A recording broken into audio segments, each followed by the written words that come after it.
Welcome to Cartoonist Kayfabe. My name is Ed Piskor. And I'm Tom Scholey, author of Jack Kirby, The Epic Life of the King of Comics and Fantastic Four Grand Design. Speaking of Jack Kirby, we're going to take a look at an epic collaboration between Jack Kirby and the great Al Williamson. But first, we invite you guys to like, follow, and subscribe to the YouTube channel. Please hit the bell icon so that we can notify you when new videos are available to mitigate that kayfabe effect, which is what happens when we put these videos out early in the morning. By early afternoon, midday, the comics that we talk about kind of expensive on the aftermarkets of Amazon, eBay, your online comic shops, if you could find them at all. And if you watch these videos to the very end, you're going to help us grow the Cartoonist Kayfabe channel, help us reach a wider audience, and it makes it possible for us to continue bringing you these videos on a regular basis. Without further ado, man, let's take a look at, I guess it's called Blast Off Comics. It's not Three Rocketeers if you look at the indicia.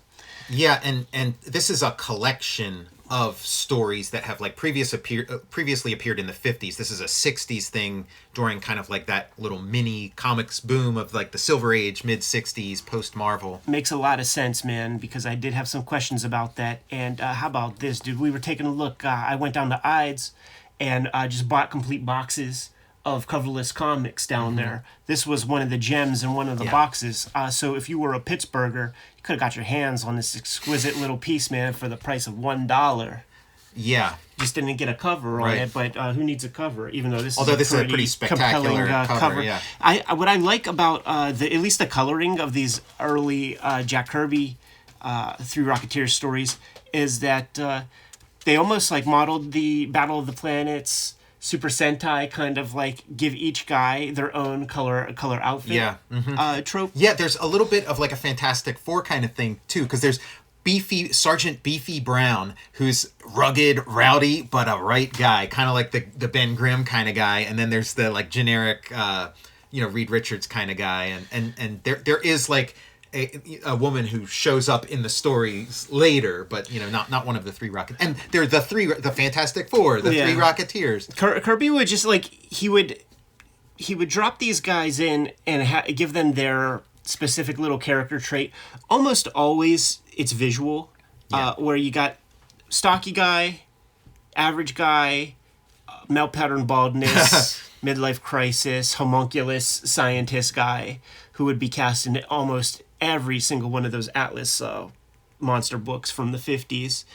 Were there more Three Rocketeers stories that are show up here? And strangely enough, we don't have the origin of the Three Rocketeers. There's a first Three Rocketeers story that's their origin. It's not in here. They not too long ago, I think it was Titan put out a Simon and Kirby sci-fi hardcover, and that has all the Three Rocketeers stories. Okay. Yeah. How substantial would 100 pages, 200 pages? Like how much of this Three Rocketeers stuff is out there? I'd be surprised if it was 100 pages. Okay. Not much. There's maybe 2 or 3 more short episodes. And the noteworthy piece about this, man, and the reason we're showing it off is because we're looking. This is just an ad. We are looking at Jack Kirby works inked by Al Williamson. Yeah, there's one story where it's certainly Kirby inked by Williamson. I don't know. I mean, this could be. I don't know if this first story is. It could be though. Yeah, but there's one where one story in here you're gonna know. There's super Williamson. Odd lines. Yeah, very weird lines. So what happens in these comics? It's kind of there's not much. There's not much obstacle or stuff that they're chasing. They're kind of just. I feel like this is like Jeff Bezos and Elon Musk. Like, okay, we could get out to space. Like, let's have Rock'em Sock'em Robots in outer space. Right. They're just having fun out in space. It's kind of like this. This is sort of a sweet spot for me because Sky Masters, Kirby's space-themed sci-fi thing from around this time, his comic strip, is like a little too dry for me. It's a little too factual. Where this is like, it's got a little bit of the goofiness that I'm looking for, from a comic book. So yeah, they're up there, and it's like this is the sport. They've developed a new sport up there, and yeah, it's Rock'em Sock'em Robots. Kirby's pulling from the pulps, so you got those pulp stories about like robot boxing leagues. Probably the oddest inked Kirby face I've ever seen right here, and definitely lots of weird lines. Well, that's that like we just have never seen. Part of this, squash and stretch cartooning that occasionally pops up in Kirby's stuff. Starting to establish some of the Kirby foreshortening that he will refine. in the Marvel era, and this reprint is done in 65. Yeah, it's from 65. So, Joe Simon is at Harvey at this point, sitting on a backlog of material, old material, stuff that's been published, some not published, and it's like, hey, Kirby's doing some stuff, over at Marvel. What do we got, here? There was Space Fever also. Yeah, it's but you see, if you look at the whole Harvey line around this time, it is like a reaction to what's going on at Marvel, and you got like the Shield and the Spy Man, the Steranko. Like Steranko kind of stops here right before he goes over to the Marvel offices. But yeah, it's super short stories, fun, cool little sci-fi things, exquisitely designed Kirby robots, and yeah, these would run in I think it was called Rocket to the Moon, maybe. Yeah. Like they'd be like in among anthologies of various things. Cartoonist Kayfabe is brought to you by the comic books that we make. In stores now, Tom Scioli has Jack Kirby, The Epic Life of the King of Comics, complete biography about the man behind the Marvel Universe in one handy bound volume, 300 pages worth of material there. Fantastic Four Grand Design is still on stands. That is Tom's version of the complete Fantastic Four story in one handy volume. On the racks right now is Red Room Trigger Warnings, 4 issues of that on your local comic shop racks at this very moment, but the Trigger Warnings trade paperback is coming out September 2022, and Jimmy has Hulk Grand Design, Monster and Madness are in your comic shops today. The single issues, 40 pages apiece, telling the complete story of the Incredible Hulk, and around Christmas time comes the Treasury edition of Hulk Grand Design with fluorescent ink on that cover. So that thing is going to stand out a mile away. Now that we're done paying the bills, please support our comics. Let's get back to the video. This story... Is this Jules Pfeiffer? I think so. Yeah, it reminds me so much of Jack B. Quick. This is the origin of Jack B. Quick. Right, yeah. Like Alan Moore absolutely... Like the bits that happen here, Jack B. Quick, they lives on some farm. Yeah, Mon Pa Kettle kind of thing. Totally. And guys would just show up and just be like, "Oh, Jack, did you blow up another universe today?" Right, yeah. Like, Jack, you got to come down into town, man. You like this new constellation of stars that you created. Like, one of your stars is run loose in my China shop. A little farm boy who does insane super science. There's no doubt that Alan Moore saw this. And it's the same icon too. It's like the big round glasses and wild hair and all the whimsy of it. Mm-hmm. But I'm thinking that this is Jules Pfeiffer. Yeah, it looks like it. Yeah, it does. Great inclusion. Right. Yeah. Great inclusion. Next 3 Rocketeer story, unmistakably Williamson with some of the stuff that we're going to see in here. So like even just this kind of thing. And maybe when you get Williamson, you get Roy Krenkel, and you get Angelo Torres putting some lines on the page. Yeah, it was really interesting listening to that interview, that EC interview. And you think about how this stuff leads into the Marvel work and stuff, into the Fantastic Four. So like pre-Fantastic Four, riding around on one of those like little sky bikes that they would go with a little bit of the Fantastic car vertical lift. And you got the Power Rangers colors. Yeah. It's not like the archetypal colors to start. Like if you have 3, I would imagine red, blue, yellow, not green. Yeah. But yellow is such a bright poppy color. And this is kind of an interesting sci-fi idea that they're kind of in some kind of like, gravitic trajectory where like all this space junk is kind of like frozen. There's another 3 Rocketeer story that's not in this issue, but where the guy is like, one of them is like bound to a meteor, and it's like that classic Kirby kind of thing that he's done in Thor and New Gods. I think Dave Gibbons owns that piece of art and showed it off, or at least hinted to it on our shoot interview. Yeah, I remember him talking about that. Yeah. Unmistakable. Yeah, this is where Williamson. It's like this is Williamson. That's not a Kirby dinosaur. Maybe there's some Kirby skeleton to it, but that's it has all kinds of accurate lighting and modeling and stuff, and even the spots are Williamson. Those spots make me think of like his aliens in the Star Wars comics. I think about like the mushrooms in those comics. Like he would put those spots, and then doing some like with a level of thought like this, with the white zips over top of the ink piece to communicate the underground, the underwater part of it. But then you launch back into Kirby world. Yes. with that right there. Yeah, it's a beautiful marriage, similar to like the Kirby Wally Wood stuff.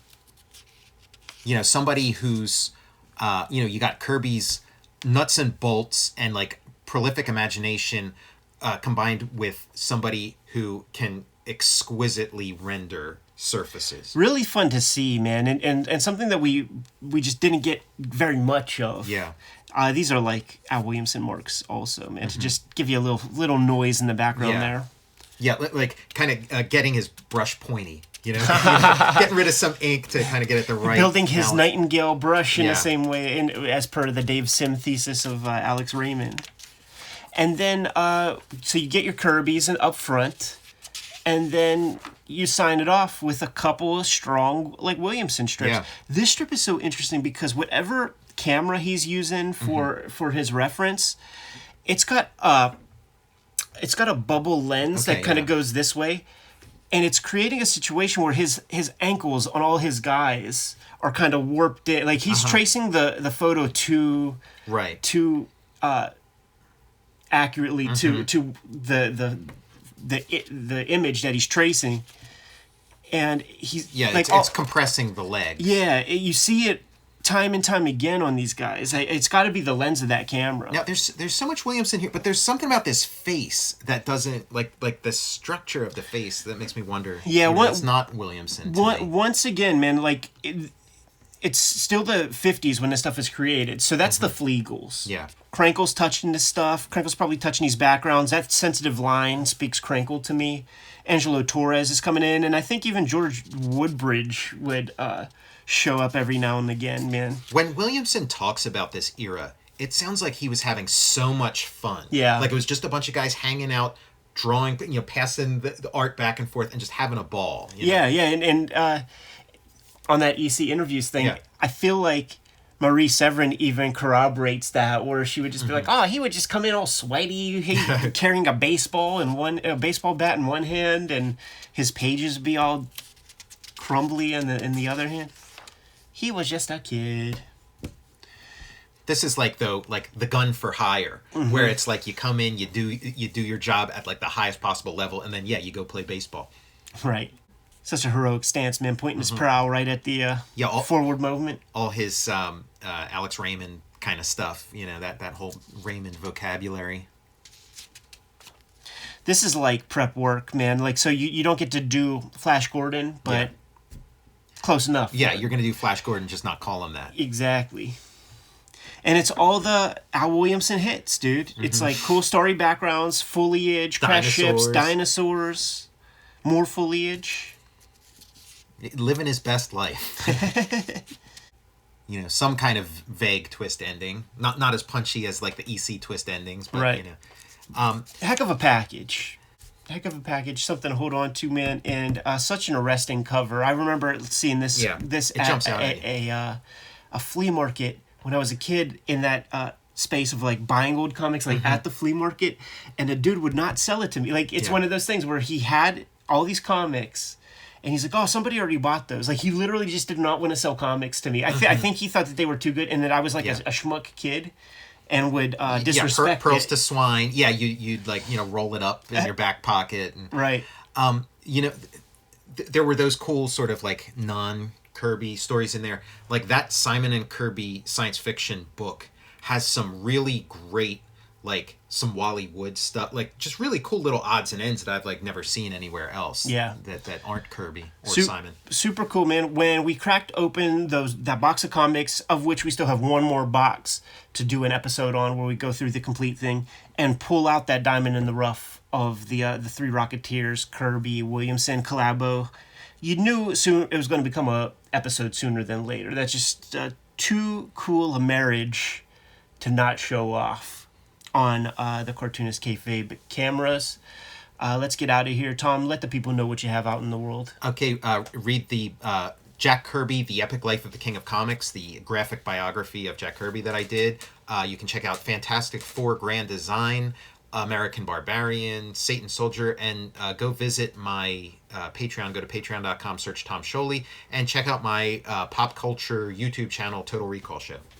Red Room Trigger Warnings trade paperback hitting the stands September 2022. Murder on the Dark Web for Fun and Profit is the name of the game in the Red Room Comics. You can get these comics at my link tree in the description below this video. You can order and pre-order current and new Red Room Comics. You can read everything right now today on my Patreon for $3. You get the archive there, more than 300 close to 300 pages as we speak. I am serializing strips that are not going to see print until 2023. Once again, it just costs $3, so hit up that Patreon and support the project that way. Jimmy and I have a Cartoonist Kayfabe spread shop where we have lots of merchandise, shirts, hats, fanny packs that you can order and support the channel. And since Jimmy is not here, Tom, please give him the marching orders so we can be on our way. Read more comics.